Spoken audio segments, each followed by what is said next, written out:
네, 오늘은 잠언 12장입니다.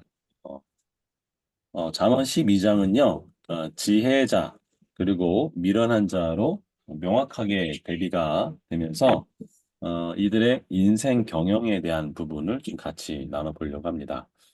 음, 지난 시간에는 이제 잠언 11장에 대해서 이제 인과응보의 삶, 뿌린 대로 거두는 삶에 대해서 나눴다면, 오늘 잠언 12장은 인생의 경영, 그래서 삶의 태도나 또 특별히 말, 또 그 말과 또 삶의 열매, 그리고 우리가 인생을 살아가면서 중요한 이 근면에 관한 교훈, 또 게으름, 이런 부분들을 같이 다뤄보고요. 끝에는 요즘에 그 꼰대라는 말을 좀 많이 쓰잖아요. 특별히 말에 대해서 이렇게 많이 나와서 그 꼰대라고 하는 부분도 같이 한번 좀 현대적 의미로 같이 다뤄보도록 하겠습니다. 잠언 12장 1절에서 그 11절의 말씀에는 이제 삶의 그 악인과 의인의 이제 삶의 태도에 대해서 같이 나눠보도록 하겠습니다. 12장 1절에는요, 훈계를 좋아하는 자는 지식을 좋아하거니와 징계를 싫어하는 자는 짐승과 같다라고 시작하고 있죠. 그러니까 결국 훈계를 받아들이느냐 또 조언을 멀리하느냐는 굉장히 중요한 부분으로 여기서 얘기하고 있죠. 훈계를 좋아한다. 여기서 말하는 그 훈계는 다른 말로 얘기하면 가르침, 지식을 좋아한다는 거죠. 지식을 사랑한다는 것은 이 누군가로부터 주어지는 훈계, 교훈을 전적으로 수용하는 태도에 달려 있죠. 학생들이 공부를 잘하는 방법 중에 하나는 이 가르치는 선생님을 좋아하게 되면 공부를 잘한다고 하듯이 지식을 사랑하는 것은 수용하는 태도에 달려 있다고 할 수도 있죠. 또 하나는 나의 부족함을 인정하고 배우려는 겸손한 마음이 바로 지혜다라고 이야기하고 있죠. 반면에 이제 짐승과 같이 징계를 싫어하는 자, 다시 말하면 그 완고하고 또 어리석은 태도를 보여주죠. 그래서 이 상황이나 어떤 그 선택의 결정의 순간에서 이 분별력이 없이 그냥 어떤 본능에만 충실한 이 짐승의 상태가 결국은 바로 이 징계를 싫어하는 자의 모습이 바로 그런 자다. 본능에 충실한 자다라고 이야기를 하는 것이죠. 뭐 이거랑 좀 연결해서 좀 본다면 이 12장 16절에 미련한 자는 당장 분노를 나타내거니와 슬기로운 자는 수욕을 참는 것처럼 이게 그 본능에 충실한 사람, 화가 나면 화가 나는 대로 막 상황과 상관없이 막 그렇게 분노를 표출하는 것도 사실 어떻게 보면 이 짐승에 가깝다라고 볼 수도 있는 부분이죠. 2절에서는 이렇게 이야기를 합니다. 어, 2절과 3절에서는 이 선인은 여기서 말하는 선인은 이제 선한 의도를 가진 사람을 선인이라고 하죠. 그런 사람은 여호와께 은총을 받으려니와 하나님께 호의를 얻는다라는 거죠. 그러나 이제 악을 꾀하는 자, 여기서 악을 꾀한다라고 하는 것은 어떤 계획과 의도를 가지고 이 악을 추구하는 자죠. 그런 사람은 이제 하나님께 정죄함을 이제 받는다. 그런 거죠. 심판을 받는다라는 거죠. 그래서 3절에 보면 이렇게 악을 꾀하는 자가 이 바로 어, 악을 추구하니까 결국은 사람은 악으로 굳게 서지 못한다. 잠시 잠깐 어떻게 보면 이 악으로 이 뭔가 성취한 것 같고 이룬 것 같아도 그거는 굳게 서지 못할 것이다. 조금 있으면 다 허무하게 사라지게 된다라는 것이죠. 반면에 의인의 뿌리는 움직이지 아니한다. 결코 왜 나무가 깊이 뿌리를 내리면 흔들리지 않는 것처럼 이 의인의 삶이 바로 하나님과 올바른 관계, 의인이라고 하는 얘기는 뭔가 의롭다는 것은 하나님과 올바른 관계를 이야기할 때 의롭다라고 얘기하죠. 그렇게 하나님과 올바른 관계에서 뿌리를 깊이 내리는 사람은 흔들리지 않는 삶을 살게 된다라는 것이죠. 그래서 구약에서는 이 악인과 의인의 삶이 명확하게 대비되죠. 하나님을 사랑하고 또 하나님의 율법을 지키고 또 그런 사람은 하나님께서 의롭다 하시고 그런 사람을 하나님이 축복을 주시죠. 반면에 어, 하나님의 말씀을 거부하고 또 하나님의 말씀을 지키지 않고 율법을 버리는 사람, 그것을 이 구약에서 또 성경 전체에서 이제 그 악인이라고 얘기하죠. 그런 사람은 어떻게 될까요? 저주를 받는 것이죠.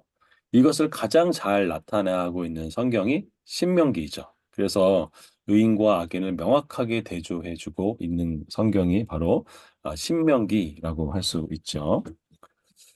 자, 이제 4절에는요, 그 여인의 중요성, 아내의 영향력이 얼마나 큰가라는 것들을 이 가정에서 보여주죠. 그래서 당시 문화적인 배경에 비추어서 이렇게 보여집니다. 어진 여인은 그 지아비의 면류관이나 욕을 끼치는 여인은 그 지아비의 뼈가 썩은 같게 하느니라 라고 하죠.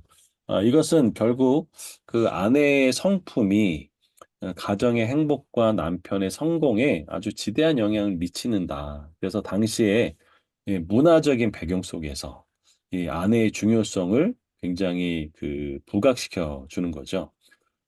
또한 이 남자가 아무리 사회적으로 성공을 하더라도 가정이 행복하지 않으면 모든 성취가 공허하다는 의미도 내포되어 있습니다.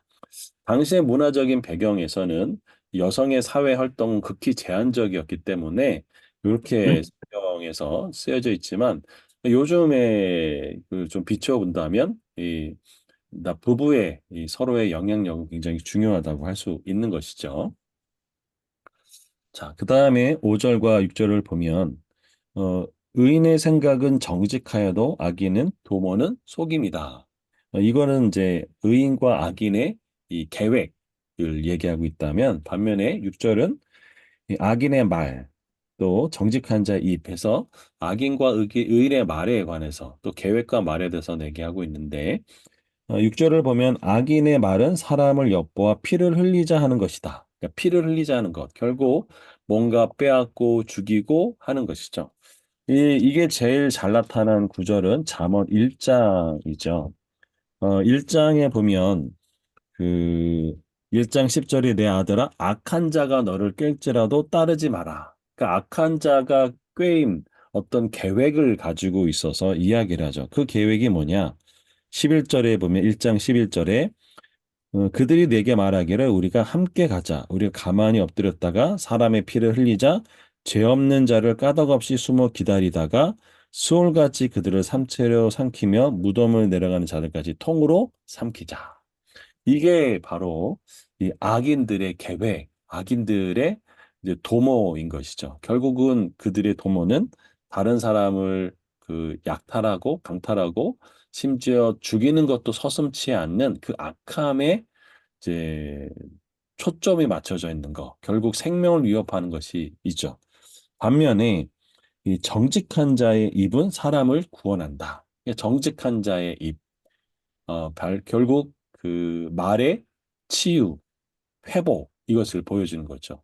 정직한 그 말, 우리가 상담을 하거나 또 아니면 어떤 재무 컨설팅을 받을 때 아주 중요한 전제가 있죠. 그게 뭐냐면 이 정직함입니다. 정직하지 않으면 도와줄 수가 없어요.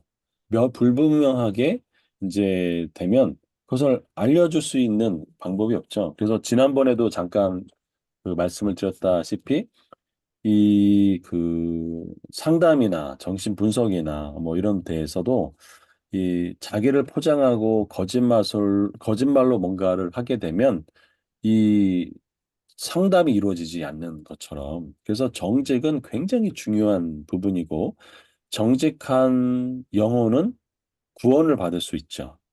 어, 우리가 하나님 앞에 진실로 회개하는 사람, 정직하게 회개하는 사람. 그래서 정직한 기도는 깊은 기도와 관련돼 있고요. 정직한 기도를 할 때 회복의 역사가 굉장히 빠른 것이죠. 이게 굉장히 중요한 부분이라고 할 수 있죠. 그러니까 이 말의 치유와 동시에 말의 파괴력을 극명하게 보여준 것이 의인과 악인의 말이라고 할 수 있습니다. 7절을 보겠습니다. 이 7절은 그래서 의인과 악인의 삶의 결말은 어떻게 되느냐라고 보면 악인은 엎드려져서 소멸된다.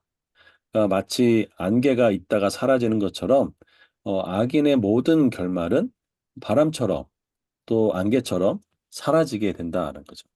때때로 이들의 어떤 행동이, 계획이 성취된 것으로 보일 때가 있지만 그 계획은 일시적이고 그 파국은 그 끝은 패망과 소멸로 사라진다.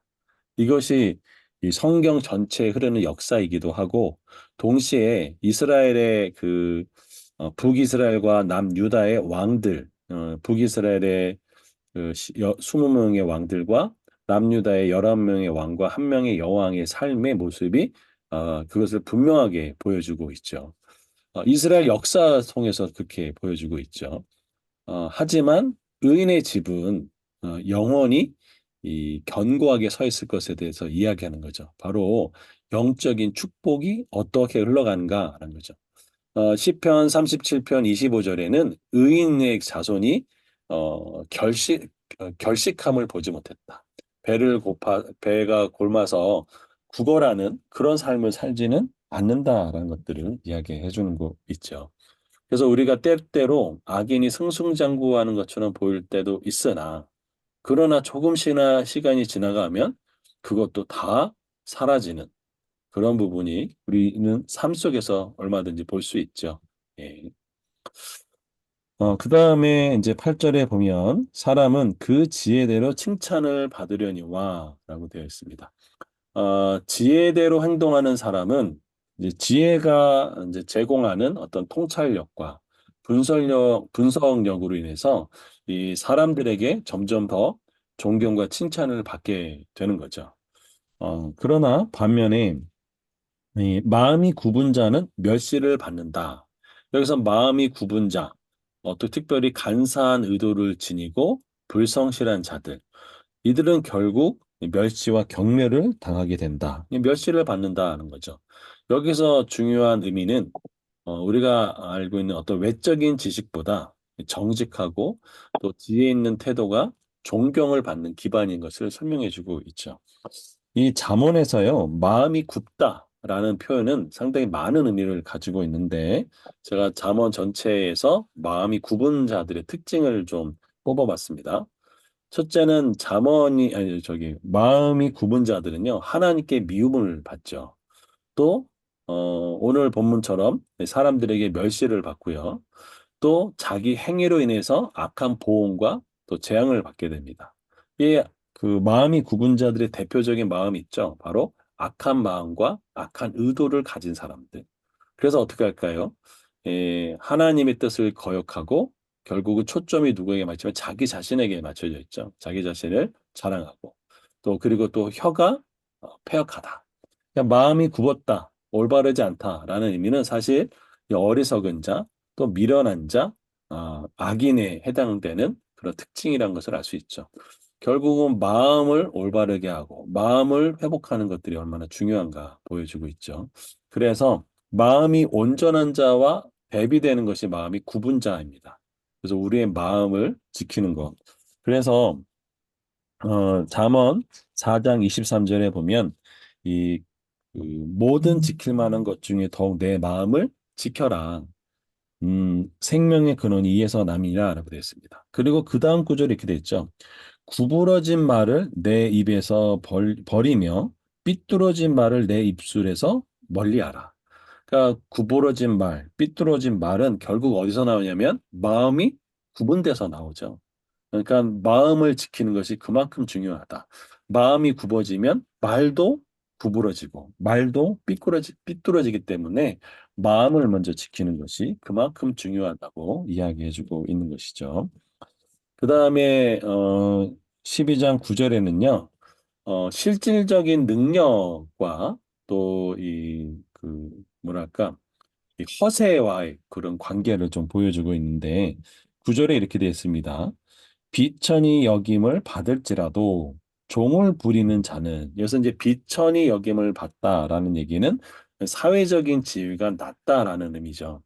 그런데 그럴지라도 종을 부린다. 그러니까 다시 말하면 내가 누군가를 고용할 수 있는 어떤 실질적인 능력을 가지고 있는 사람을 의미하죠. 그러니까 다시 말하면 가장으로서 어떤 생계를 책임지고 거기에 더 나아가 다른 사람을 고용할 수 있는 실무적인 어떤 능력을 가진 사람이 있는데, 그러나 그 반면에 겉으로는, 그러니까 스스로 높은 체하고도 음식이 핍절함보다 낫다라고 얘기하는 건 뭐냐면, 뭐 겉으로는 뭔가 사회적 지위가 높은 것 같고 뭔가 부유해 보이는 것 같은데 실상은 완전히 무능해가지고 의식주를 해결하지 못하는 상태. 그러면서 과장되고 허세를 부리는 사람.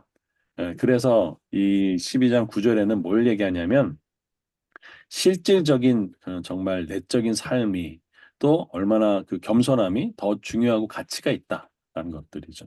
그래서 요즘에 젊은이들 중에 이런 분들이 있죠. 카푸어족이라고 혹시 들어보셨는지 모르겠는데 그 자동차를 자기 분수 이상으로 이제 고급차를 타는 거죠. 근데 사실상 뭐 먹을 것도 너무 부족하고 뭐 이런 부분에서 하지만 자동차는 그렇게 굴려야 되겠어. 라고 하는 이런 부분들도 있죠. 그거보다 더 중요한 게 뭐다? 실질적인 능력이라는 것이죠. 잠언 30장 24절에 부터 28절에는요. 그 작지만 지혜로운 이 네 종류의 그 존재들이 나오죠. 그게 뭐냐면 어, 어디 있냐면 24절에 30장 24절이구나. 30장 24절에 보면은 이렇게 돼 있죠. 땅의 작고도 가장 지혜로운 것이 넷이 있는데 힘이 없는 종류로 돼 먹을 것을 여름에 준비하는 개미. 약한 종류로 돼 집을 바위에 사는 어, 바위 사이에 짓는 이 사반. 이 사반은 비버랑 비슷한 동물입니다. 뭐 예를 들면 오소리나 너구리 같은. 또 임금이 없을 때 떼를 지어 나가는 메뚜기. 손에 잡힐만 해도 왕궁에 있는 도마뱀 같은. 그러니까 실질적인 어떤 것들을 잘 이뤄내는 능력을 가지고 있는 것을 이제 빗대어 얘기하고 있죠. 그래서 정말 중요한 게 실질적인 능력을 가졌느냐, 이게 중요하다고 할 수 있습니다. 다음 10절에는요, 의인은 자기의 가축의 생명을 돌보나. 이제 여기에 보면 자기의 가축이라고 이야기하고 있죠. 그러니까 여기서 그 의인은 어떤 사람뿐만 아니라 이 약하고 또 무방비한 어떤 가축 같은 이런 존재도 이 자비롭게 또 보살피는 마음을 가졌으나 반면에 이 악인의 긍휼이 뭐래요? 잔인하다라는 거죠. 예. 그러니까 무자비한 그 잔인이 이 긍휼이라는 거죠. 그래서 악인의 그 이런 이기적인 동기와 욕심이 얼만큼 잔인한 결과를 초래할 수 있는가라는 것을 경고해주고 있습니다. 신명기 25장 4절에는요, 이렇게 되어 있죠. 너희가 만약에 이제 곡식을 떠는, 그러니까 곡식을 탈곡하고 할 때 이제 그 소를 이용하잖아요. 근데 그 소가 거기 떨어진 그 어떤 곡식을 먹는 데에 망을 씌우지 말라는 거죠. 먹지 못하게. 그러니까 결국은 동물에 대해서도 기본적인 자비를 보여라. 라는 것이죠. 이게 의인이 정말 이타적인 것을 넘어서 그것이 이제 자연에게까지, 동물에까지 펼쳐지는 모습을 보여주고 있죠. 그래서 최근에 신학의 동향 중에 하나는 이 생태계까지 나오고 있죠. 우리 지구를 살려야 되겠다. 뭐 이런 데까지 나갈 수 있는 거죠. 어, 그 다음에 11절은요, 어, 그 근면함과 방탕에 대한 대비를 명확하게 보여주고 있죠. 자, 자기 토지를 경작하는 자. 그래서 여기에서 이 자기 토지를 경작하는 자는 물론 이제 자기가 소유의 토지를 갖고 있는 사람도 포함하지만 현실 생활에서 그 꾸준하게 노력해서 자기 역할을 다하는 사람을 상징적으로 얘기하죠. 쉽게 말하면 노동을 이제 그 대가로 해서 풍족하게 누리는 삶을 얘기하지만 반면에 방탕한 것을 따르는 자는 지혜가 없다. 그래서 방탕하다라고 얘기하는 것은 쉽게 말해서 뭔가 허황되거나 뭔가 대박을 노린다든가 아니면 뭔가 이 한탕을 통해서 뭔가 이렇게 큰 것을 얻고자 하는 것은 다 지혜가 없다라는 거죠. 그래서 이 무책임하게 시간을 낭비한다. 결국 그런 사람들은 이 지혜가 없는 사람이라는 거죠. 그래서 잠언 28장 19절도 이건 사실 동일한 말씀을 보여주고 있죠. 뭐라고 되어 있냐면 자기 토지를 경작하는 자는 먹을 것이 많거니와 방탕을 따는 자는 궁핍함이 많으니라. 그러니까 헛된 것을 쫓는 사람은 그렇게 된다는 거죠. 신약 성경에서는 사도 바울은 이렇게 얘기했죠. 누구든지 일하기 싫거든 먹지도 말게 해라. 이거 결국 이 노동의 중요성 또 그 게으름 말고 근면의 중요성을 보여주고 있는 구절이라고 할 수 있죠. 그래서 성실하게 또 일하는 것이 중요하죠. 동시에 요즘에는 또 머리도 많이 필요하죠. 그래서 이 부가가치를 더 늘리는 그런 좀 지혜가 더 필요하죠. 고명한 그 개그우먼은 그렇게 얘기를 하더라고요. 이 가치를 창조하기 위해서 본인은 이 돈이 자기 자신을 위해서 일할 수 있는 방안을 찾았다라고 하면서 이제 뭐 시스템적으로 그걸 구축한다고 하면서 뭐 메밀꽃 필 무렵에 식당을 이제 차렸고 운영하면서 거기서 운영하는 어떤 노하우들을 책과 강의를 써서 그것을 통해서 또 다른 수익을 창출하는 사실 그렇게 하려면 굉장히 많은 부지런과 열심과 그런 것들을 하겠죠. 그래서 여기에 중요한 게 뭐냐면 자기 토지를 모하는 자, 경작하는 자. 여기서 경작하다는 의미는 상당히 창의적인 방법을 의미합니다. 이 창세기에 보면 이 하나님께서 아브람이 아니라 그 아담에게 토지를 경작하라고 하셨죠. 그래서 그때 이 에덴 동산에서 창세기 2장 15절에 보면 여호와 하나님이 그 사람을 이끌어 에덴 동산에 두어 그것을 경작하며 지키게 하시고 해서 여기서 경작하다라는 것은 아바르 그래서 이 뭔가 예배하다 또 지키게 하다 여기서 율법을 지키다는 의미인데요. 이것을 통해서 그럼 여기서 무엇을 했나 보면은 각종 그 짐승들의 이름을 지었어요. 그럼 굉장히 창의적인 생각을 할 수밖에 없는 거죠. 그래서 우리가 단순히 뭐 회사에 다녀서 어떤 그런 뭐 수익을 창출하고 이러한 것도 있지만 동시에 경작하다는 말은 예배자이기도 하고 동시에 뭔가 지키는 것이도 있지만 동시에 그 이름을 짓는 굉장히 창의적인 것들이 필요하다. 그런 의미를 얘기하고 있죠. 반면에 방탕을 따르는 자라고 얘기하는 것은 쉽게 한탕주의 이렇게 얘기하는 것이죠. 자, 그 12절에는요. 악인은 불의의 이익을 탐하나 의인은 그 뿌리로 말미암아 결실한다. 그래서 이게 이 악인과 의인의 이 재물관이라고 할 수 있습니다.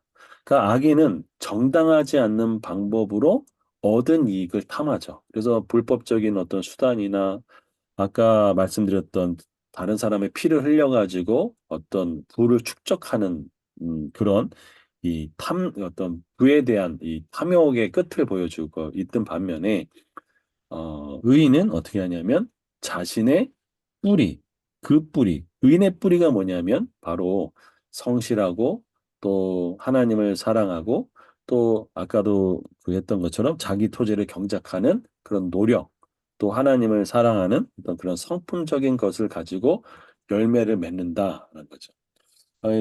다른 번역본을 보면요.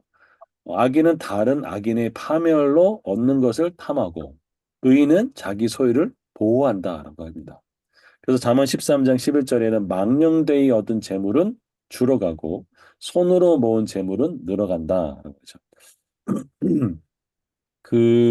제가 고명환 작가를 참 좋아해서요. 고명환 작가도 돈에 대해서 많은 얘기를 하는데 돈에는 몇 가지 종류가 있다고 하죠. 하나는 꾸준히 들어오는 돈이 있습니다. 예를 들어서 우리가 의인처럼 꾸준하게 하면서 정기적으로 들어오는 급여처럼 아주 꾸준하게 들어오는 이 돈이 가장 파워풀한 돈이라고 합니다. 그런데 마치 바람처럼 사라지는 돈도 있대요. 그런 돈은 이 다른 돈까지도 갖고 가기도 한답니다. 그리고 또 하나 돈은 악한 어떤 그런 돈이라고 하죠. 그거는 이 주인을 파멸로 이끌어 간다고 하죠. 그래서 우리가 돈의 성격에 대해서도 좀 깊이 있는 이해가 필요하다고 할 수 있습니다. 그다음에 13절입니다.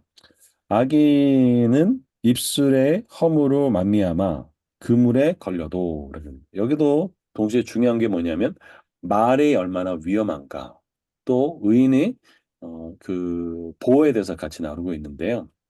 악인은요 자신의 입술의 허물과 겸손함과 악의적인 말, 거짓말, 허물 등으로 인해서 스스로 함정에 빠져서 재앙을 초래하게 되죠. 결국 그들의 말이 그들의 파멸을 가져오게 되죠. 그러나 이 의인은 환난이나 어려움 속에서도 하나님의 보호하심과 지혜로운 행동에서 벗어나게 된다라는 거죠. 잠언 6장 2절에는 내 입의 말로 내가 얽혔다. 그리고 내 입의 말로 내가 잡히게 됐다라고 분명히 이 말에 대해서 경고하고 있죠. 어, 그 시편 34편 19절에 보면 의인은 고난이 많으나 여호와께서 그의 모든 고난에서 건지신다고 동일하게 말씀해 주고 있죠. 다음에 14절 보면 사람은 입의 열매로 말미암아 복록에 족하다. 그러니까 결국 입의 열매는 결국 나의 언어 생활이죠. 내가 무슨 말을 하느냐, 또 어떤 태도를 가지고 있느냐. 그래서 유익되는 말, 선한 말은 결국 내 삶에 만족과 풍요를 가져다 준다라고 하죠. 이런 얘기를 어른들이 하셨던 것을 듣기도 했었어요. 말로 다 복을 턴다라는 얘기를 들어본 적도 있었던 것 같아요. 그러니까 좋은 의도를 하는데 그냥 말을 함부로 해가지고 그 사람의 좋은 점들을 다 까먹는 일이 있다는 거죠. 그래서 얼마큼 말이 중요한가. 정말 이 말은 정말 아무리 노력해도 또 말을 잘 지키라는 것도 정말 쉽지 않은 것 같습니다. 자, 다음에 그렇죠? 그 사람은 그 손에 행하는 대로 자기가 받는다. 그래서 말로 인한 그 열매뿐만 아니라 사람의 어떤 행동이나 노력이 결국 이제 뿌린 대로 거두는 인과응보의 원리를 보여주고 있는 거죠. 결국 내가 무슨 말을 했느냐, 또 무슨 행동을 했느냐. 그래서 오늘의 나는 과거 내가 했던 말과 또 과거 했던 행동의 것이 이제 오늘의 나를 결정하는 거고, 미래의 나는 오늘 내가 무슨 말과 무슨 행동을 했느냐라는 거죠.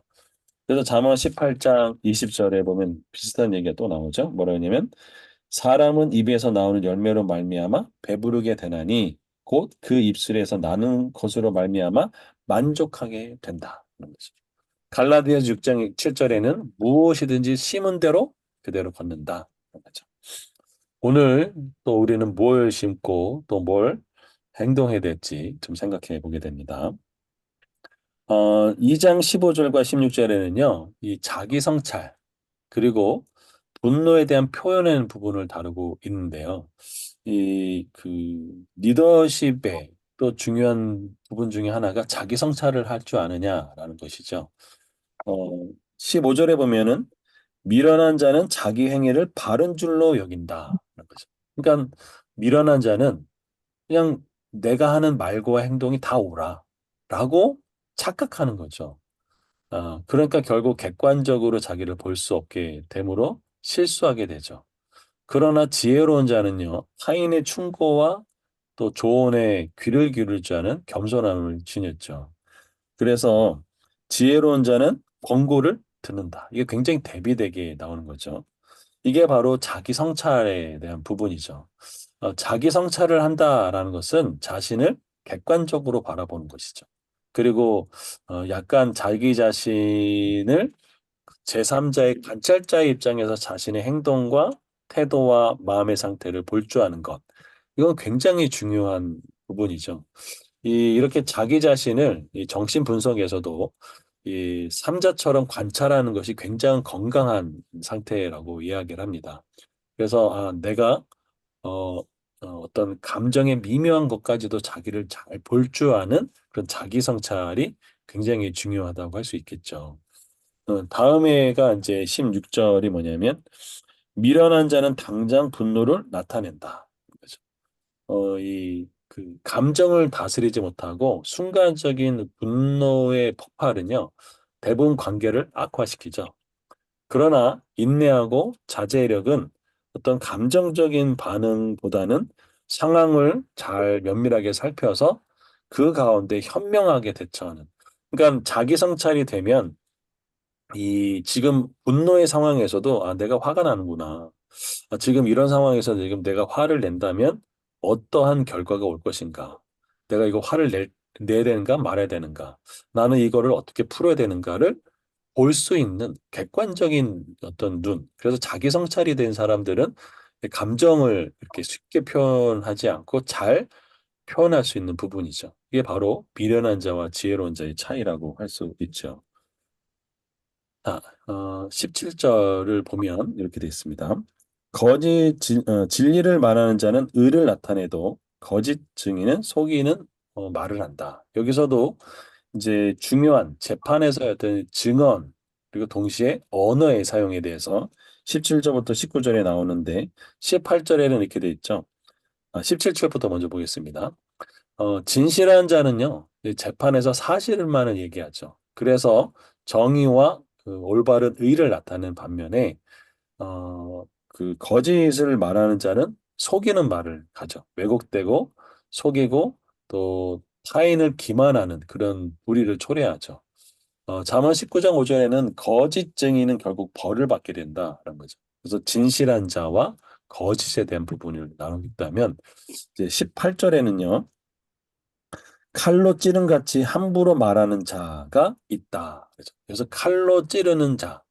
우리가 흔히 이런 얘기를 좀 들어보셨을 것 같은데 나는 뒤끝이 없는 사람이야 라고 얘기를 하면서 막 그 생각 없이 막 말을 내뱉죠. 근데 그것이 이렇게 그 무심콜에 발로 찬 돌이 개구리 맞아가지고 즉사했다는 얘기처럼 타인의 마음을 깊은 상처와 고통을 주죠. 반면에 지혜로운 자의 혀는 양약과 같다. 여기서 이 양약처럼 마음을 치유한다라는 거죠. 상담이나 정신 분석을 보면 사실 별거 없습니다. 말을 잘 들어주고 또 몇 마디 말이 사람을 살리기도 하거든요. 하나님은 성경에 통해서 이 말씀을 통해서 우리를 회복시켜 주시거든요. 그래서 아주 작은 그 단어 하나가 우리 영혼을 완전히 회복시킬 수 있는 것이죠. 잠언 15장 4절에 보면 온순한 혀가 생명나무와 같다. 반면에 패역한 혀는 마음을 상하게 한다라고 이야기를 하죠. 제가 오늘 예배를 드리면서 한 선교사님이 간증을 하시는데 그러시더라고요. 자기의 영적인 상태는 끈떨어진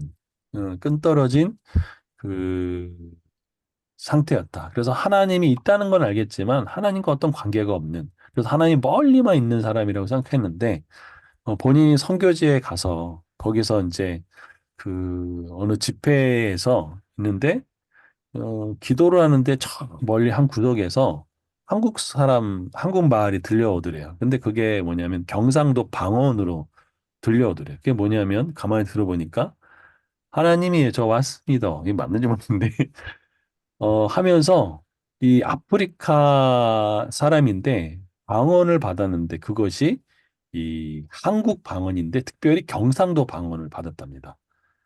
그래서 저 사람은 한 번도 한국을 가본 적이 없었다는 것을 알고 남루한 옷차림을 봐서도 그렇고 그런데 그가 하나님 앞에 기도했던 그 모습을 보면서 자기가 하나님이 살아계심을 알았다는 거죠.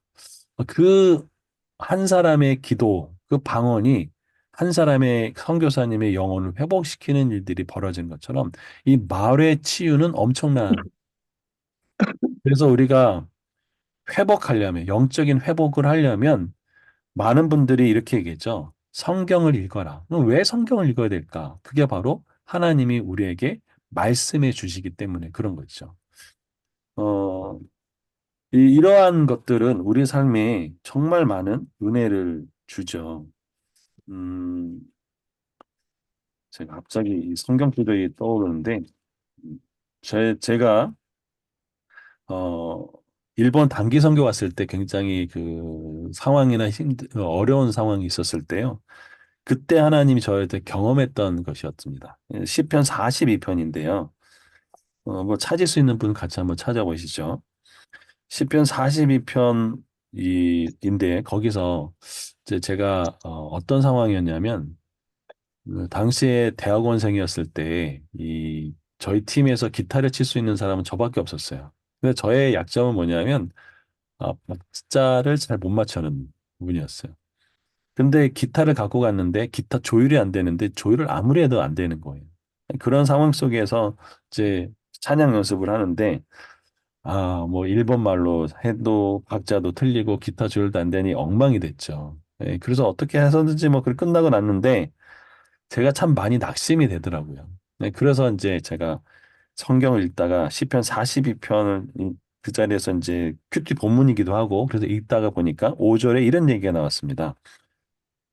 내 영혼 내가 어찌하여 낙심하며 어찌하여 내 속에서 불안해하는가? 너는 하나님께 소망을 두라. 그가 나 나타나 도우심으로 말미암아 내가 여전히 찬송하리로다. 저는 이 말씀을 딱 받았는데요. 너무나 내 마음을 어떻게 이렇게 잘하는지 하나님이 너무너무 감사했습니다. 근데 제가 의심이 많아가지고요, 그때는. 하나님 이 말씀이 한 번만 더 나오게 해달라고. 그렇게 기도하면서 쭉 읽었어요. 그래서 놀라운 일이 하나 발견이 됐어요. 그러면 11절에 봤더니 똑같이 내용 하나 내가 어찌야 이렇게 나오는 거예요. 야, 이때는 진짜 너무 놀랐어요. 아니, 어떻게 이게 여기 떠 있네? 그래서 제가 한 번 더 기도, 하나님, 만약에 한 번 더 똑같은 구절 나오면요, 제가 하나님 힘내겠습니다. 라고 하여튼 그렇게 기도했는데 놀라운 일이 벌어졌습니다. 43편 5절, 똑같은 구절이 또 있는 거예요. 아니, 어떻게 하나님은 내가, 어, 이렇게 할 줄 알고 어떻게 이렇게 세 번이나 기억해놨나. 저한테는 그렇게 되게 회복이었죠. 그리고 놀라운 일이 실제로 벌어졌는데 그 일본 교회에 일본 전체 CCM 가수가 있었어요. 단기 선교팀이었다고 하니까 잠깐 들렸는데 기타가 세워져 있는데 한번 쓱 치는데 조율이 안 돼서 이거 왜 안 좋네 하면서 기타 조율을 해주셨고 그리고 그 다음날 그 하나님께 찬양하는데 제가 박자를 못 맞히니까 그 한 자매가 오빠 박자 이렇게 하는 거야. 하나, 둘, 셋 하면서 못 갖춘 마디 할 때 그 들어가는 박자를 알려주고. 그래서 찬양하는 놀라운 일이 벌어졌죠. 찬양하는데 사람들이 모여서 덩실덩실 춤을 추고 그런 일들이 벌어졌습니다. 놀라운 기적을 경험했거든요. 이게 바로 말의 치유라고 할 수 있겠죠. 어쨌거나 갑자기 생각이 나가지고 나눴습니다. 잠언 12장 다시 19절을 보면 이렇게 되어 있습니다. 진실한 입술은 영원히 보존되거니와 거짓처는 잠시 동안만 있을 뿐이다. 결국 시간이 지남에 따라서 진짜만 남는 거죠. 그래서 영원히 보존되는 거. 결국 거짓된 혀는 잠시 동안의 속임수로는 어떤 이득을 얻을 수 있고 상황을 모면할 수 있지만 결국은 다 드러나고 결국은 다 사라지게 되는 것을 경고하는 거죠. 그걸 인생을 좀 더 살다 보면 결국은 사필규정이라는 말, 모든 것이 바르게 돌아간다라는 것이 진리가 됨을 많이 느끼게 되죠. 요한복음 8장 44절에는 이 마귀의 본질이 나오죠. 바로 거짓의 아비. 그렇죠. 거짓은 다 드러나게 돼 있다. 그렇죠. 자, 그 다음에 20절과 22절에는 이 악인의 계획과 또 그 삶의 결과를 나타내고 있죠. 20절이면 악을 꾀하는 자의 마음에는 속임이 있다. 또 화평을 논하는 자에게는 희락이 있다라고 얘기하죠. 결국은 내면에 내가 어떤 동기를 가지고 있느냐에 따라서 그 결과가 어떻게 된다라는 것을 이야기하고 있죠. 다른 사람을 속이고 사기치고 또 해치려는 어떤 기만적인 의도가 가득한 사람이 악인이죠. 근데 그 다른 사람만 해친 게 뿐만 아니라 결국 자기 자신에게도 불행과 고통을 가져다 주게 되죠. 반면에 화평을 의논하는 자는 선하고 건설적인 목적을 가진 사람을 이야기합니다. 때론 이런 생각이 들 수도 있죠. 아니, 악인 중에 끝까지 잘 되는 사람도 있었던데, 근데 조금 더 지나 보면요. 자녀들이 그게 잘 되는 걸 본 적이 없는 것 같아요. 뭐 이건 좀 제 짧은 그런지 모르겠지만 어쨌거나 어 우리가 영적인 세계를 인정하고 우리가 이 땅의 삶이 전부가 아니라면 우리는 누구나 다 하나님 심판대 앞에 서야 되는 거죠. 그래서 결국은 정말 지혜로운 삶은 이 어떤 내면의 동기를 가지고 있을 것인가. 그게 정말 중요하다는 것이죠. 21절에 보면 의인에게는 어떤 재앙도 임하지 아니하니와 악인에게는 양화, 재앙이죠. 가득 가리라 하는 거죠. 어, 그래서 시편 57편 21절에는 악인에게는 평강이 없다는 거죠. 늘 불안불안하게 만든 거죠.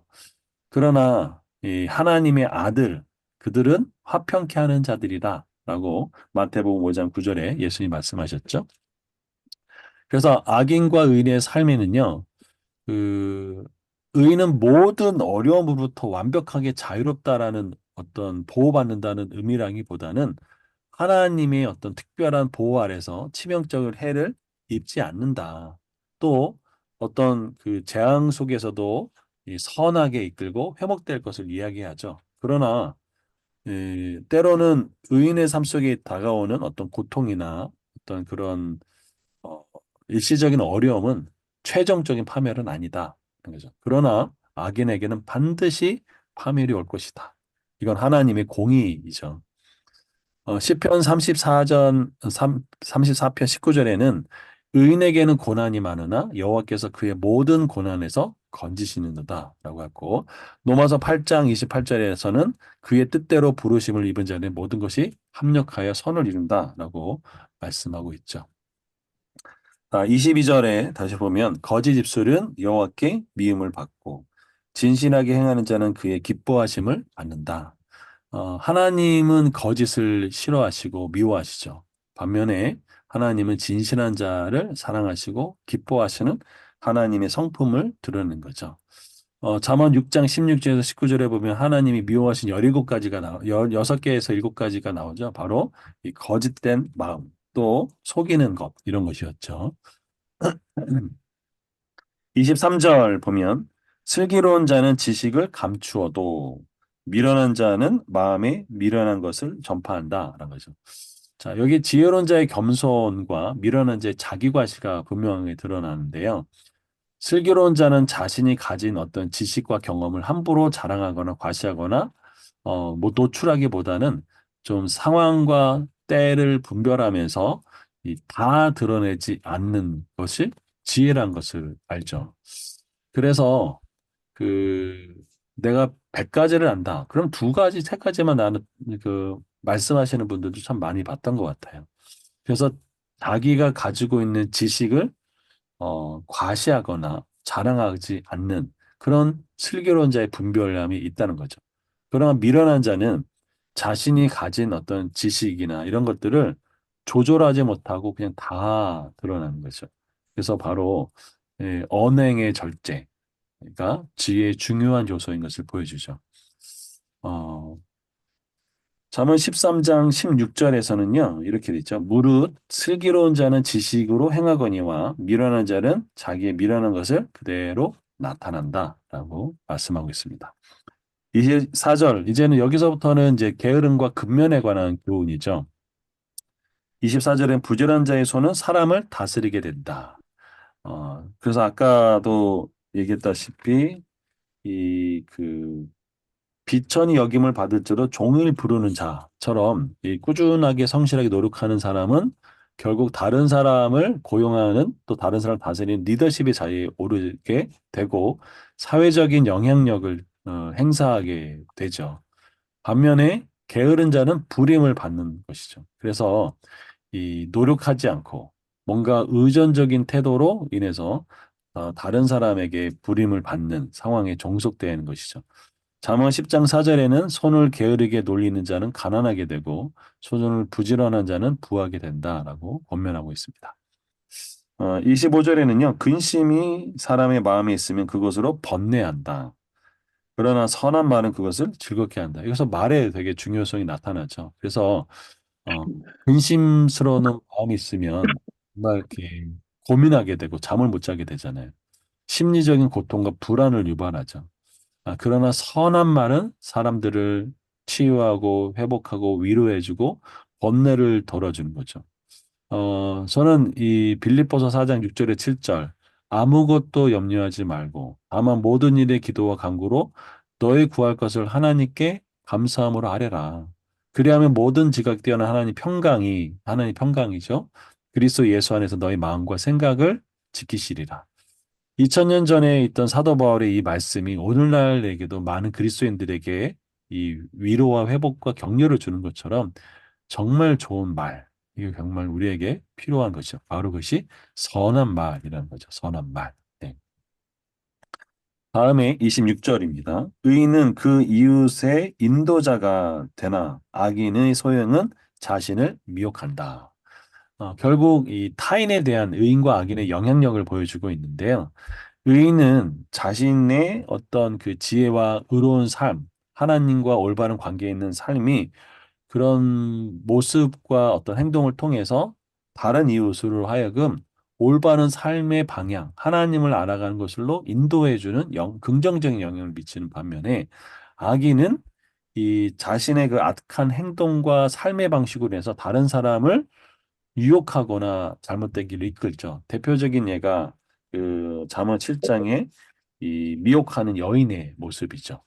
결국은 이, 이 악인들은 결국 자기 자신을 미혹하게 되고 스스로 파멸로 이끌어가는 거. 그래서 혼자 구덩이를 파는 것과 똑같다. 이게 악인의 삶이라는 거죠. 다니엘서 12장 3절에는 지혜 있는 자는 궁창의 빛과 같이 빛날 것이요 많은 사람을 옳은 대로 돌아오게 하는 자는 별과 같이 영원토록 빛나리라. 예수 그리스도의 삶이었죠. 바로.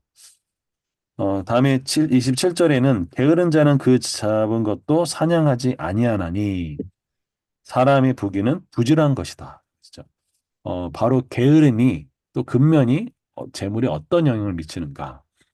게으른 자는 잡을 수 있는 기회조차도 잡지 않죠. 사냥하지 않죠. 그러니까 우리가 하나님의 역할이 있고 사람의 역할이 있는데 하나님께서 그냥 그 내가 누워서 입 벌리면 감나무에서 감이 떨어지기를 바라는 것이 바로 게으른 자의 대표적인 모습이라면 우리는 우리의 역할을 그대로 할 줄 알아야 되는 거죠. 그래서 우리는 하나님의 역할과 동시에 우리 자신의 역할을 부지런하게 해야 되겠죠. 그래서 부지런한 자의 재물은 그들이 꾸준히 노력한 성과의 결과물로 얻어지는 거다. 그런 거죠. 저는 사업하시는 분들, 사업에 성공하시는 분들 치고 부지런하지 않은 분들을 참 본 적이 없는 것 같아요. 정말 부지런하게 하시더라고요. 이게 부지런한 자의 노력이라고 생각합니다.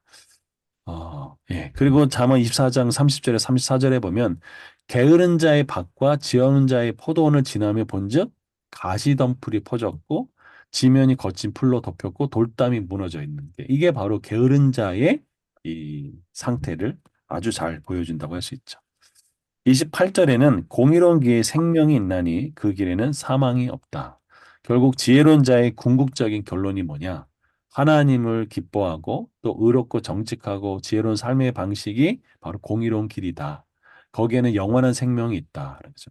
이것은 잠언 전체를 통과하는 핵심 메시지라서 지혜로운 삶은 결국 영원한 삶으로 인도된다. 반면에 미련하고 어리석은 삶은 결국은 죽음으로 인도된다. 이것이 잠언을 통과하는 미련한 자와 지혜로운 자의 아주 극명한 것이죠. 예. 그래서 잠언 11장 19절에 공의를 굳게 지키는 자는 생명에 이르고 악을 따는 자는 사망에 이른다. 그래서 신명기에서는요. 복과 저주, 의인의 삶에게는 복이 임하고 악인의 삶에는 저주가 임한다. 그래서 둘 중에 하나를 택하라라고 얘기하는 거죠. 이렇게 해서 잠언 12장을 마무리했고요. 여기서 참 언어의 중요성이 많이 나와서 좀 현대적인 의미에서 좀 우리가 좀 보면 이 꼰대라는 부분과 좀 같이 살펴보려고 하는데요. 우리가 말의 높이는 실제 높이와 반비례한다라고 일반적으로 얘기합니다. 이게 무슨 소리냐면 내가 스스로 자기를 높이면요. 실제로는 낮아지게 되고 내가 스스로 낮추면 실제적으로 높아진다라는 것이죠. 바로 남들에게 좋은 인상을 만드는 것은 자기를 높이는 게 아니라 다른 사람을 높이는 데 있다는 거죠. 그래서 말의 높이는 실제 높이와 반비례한다는 거죠. 나를 높이면 실질적으로 낮아지게 되고, 나를 낮추면 오히려 높아지게 된다. 이게 바로 말의 높이와 실제 높이가 반비례한다는 의미입니다. 그래서 자기 자신은 높이는 말은 실질적으로 자신을 깎아내리게 되고, 바닥으로 되는 말이라는 것이죠. 예, 대표적인 부분이 이제 꼰대라고 할 수 있습니다. 꼰대 어원을 찾아봤는데요. 번데기의 경상도 사투리가 꼰대기에서 왔다고 합니다. 그래서 주름 많은 노인을 의미하는 뜻으로 왔다는 것도 있고요. 또 하나는 프랑스어 백작인데 백장을 했네. 백작을 의미하는 의미에서 콩테에서 유래해서 옛날에 일본에서 자기가 일제 치하 때 일본 자기를 받은 친일파들을 콩테로 부르면서 왔다고 합니다. 실제로 우리나라가 그 꼰대라는 말은 어디서 기록됐냐면 1961년 동아일보에서 하층민이 나이 많은 남자를 지칭하는 말로 처음 등장한 것이 꼰대. 그래서 여기다 질을 붙여서 꼰대질 해서 자기의 경험을 일반에서 나이가 어리거나 지위가 낮은 사람을 또 나에게 낡은 사고방식을 강요하는 것이 이제 꼰대라고 얘기합니다. 그럼 근데 꼰대에게는 육하 원칙이 있대요. 이건 이제 내가 누군 줄 알아? 그다음에 왜요? 어딜 감히? how? 어떻게 그걸 나한테 하라고? what? 내가 뭘 한다고? when? 나 때는 말이야. 이제 아주 잘하죠. 나 때. 내가 그걸 왜? 이게 꼰대 육하 원칙이라고 합니다. 예. 그래서 말의 높이는 실제 높이와 반비례해서 왕년에 자신의 업적과 행동과 생각을 자랑하는 순간 꼰대가 될 확률이 높아지게 된다고 합니다. 오늘 이렇게 해서 12장 지혜 있는 자와 미련한 자의 인생 경영에 대해서 살펴봤고요. 다음 주에는 이 삶을 좌우하는 이 말과 행동에 대한 지혜를 같이 살펴보도록 하겠습니다.